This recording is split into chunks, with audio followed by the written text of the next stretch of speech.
My name is Cliff, and I work as a field training officer with the Uniform Patrol Division. As a field training officer, my duties revolve around my trainee. So unlike a normal patrol officer who readies themselves for work, I ready my trainee and make sure that he's ready to fulfill his duties throughout the day as a patrol officer in the streets of Pensacola. My day begins at 5 o'clock in the afternoon and ends at 5 in the morning. We begin with a lineup in our patrol officer lineup room where we discuss our previous day's activities and any new thing and new information that we need to know as far as wanted criminals, stolen vehicles, things that we're getting ready to need to implement as far as our patrol duties go. From that point on, I then evaluate my trainee, ensure that he has all his equipment ready, his vehicle ready, and then he gets in his patrol vehicle, and I will ride as a passenger with him and monitor his duties throughout the day. Generally, our shift begins when the dispatchers call us and start sending us on calls. We then respond to those calls. In the meantime, what I'm doing is I'm assessing the trainee's performance as he's going from one call to the next for service. Whether he's going to a burglary of a vehicle call, I'm making sure that he's asking the appropriate questions of the burglary victim, that he gets all the information necessarily for a report, that he gets the information necessary that eventually this case hopefully will be solved, that he performs his duties properly. Upon the completion of his work, I then assess his work, including his report that he's going to take. I would read it, evaluate it, grade it. Our trainees are evaluated in over 30 different categories. So while he's doing the police work, I'm evaluating his situation and correcting him as necessary.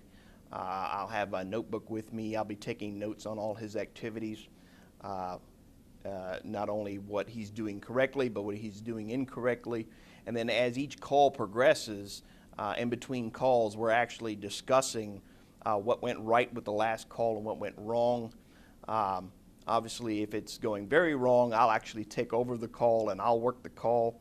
And then me and the trainee will get back in the car and we'll discuss what he needs to do to correct his failings or errors. At the end of the day, I'll do an overall assessment of the trainee.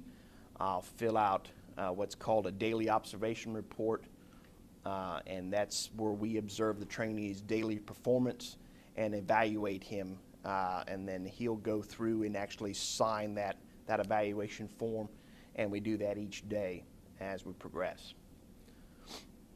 In addition to the dispatchers giving us calls, we also are on the lookout for criminal activity on our own, and whether that can be just something as simple as a car running a red light or a burglar breaking into a vehicle or in the back of a business.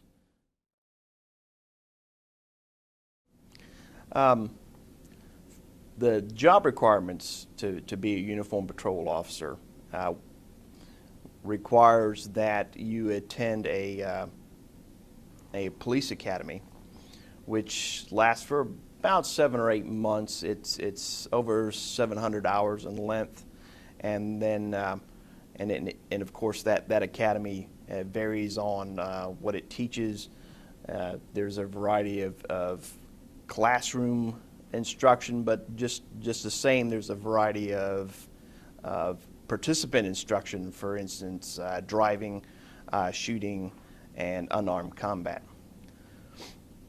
Within my department, I'm a field training officer, and to become a field training officer requires several years of experience on being a uniform patrol officer on the street, and it also requires a 40-hour field training class that you have to attend and get certification in order to be considered as a field training officer.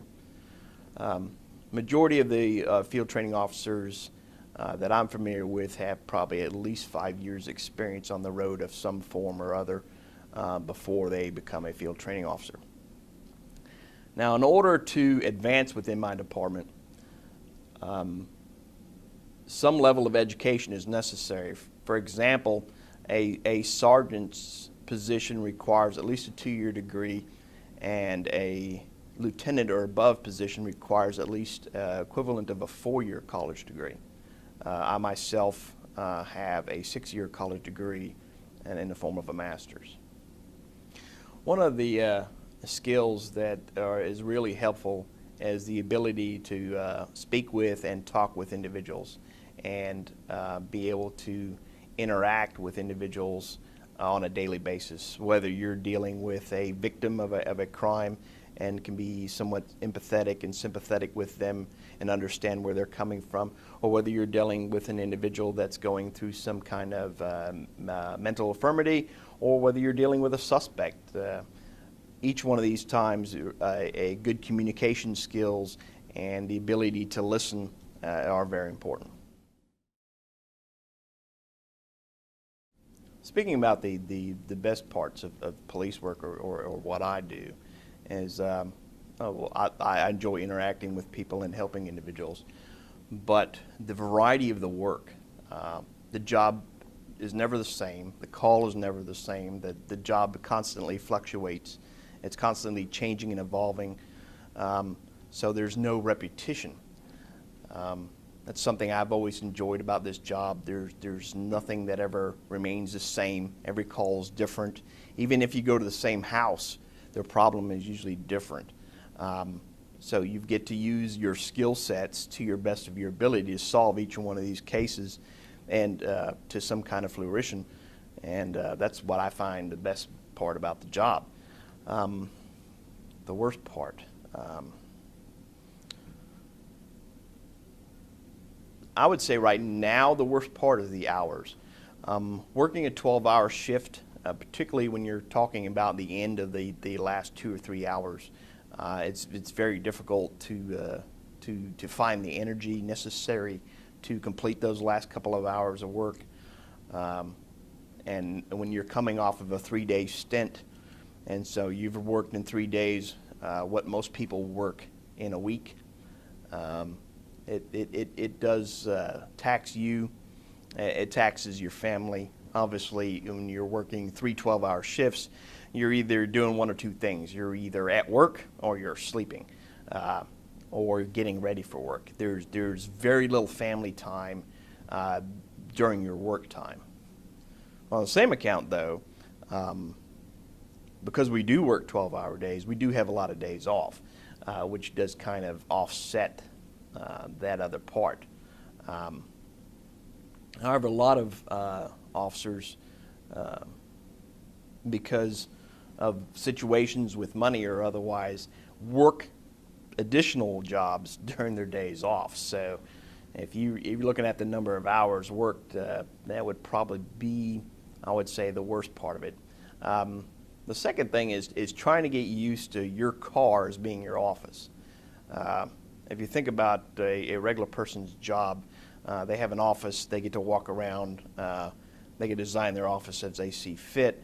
When we're, on the other hand, we're in a mobile office, in a car. It taxes you for the number of particularly if you spend a number of years sitting in that vehicle, having to your body to get used to being part of your car. To prepare yourself for police work, there's a variety of things that I think an individual can do. A lot of people would be amazed the vast amounts of paperwork that we do, whether it's typing or writing, that we perform on a daily basis. Some people even call us secretaries with guns. And as a result of that, I would recommend that you work and develop your writing skills and have that skill set ready before you decide to embark upon a career in law enforcement. Additionally, a vast number of departments have some type of internship or cadet program. That's a very good stepping stone. Most departments require that you be at least 21 to even be considered as an officer.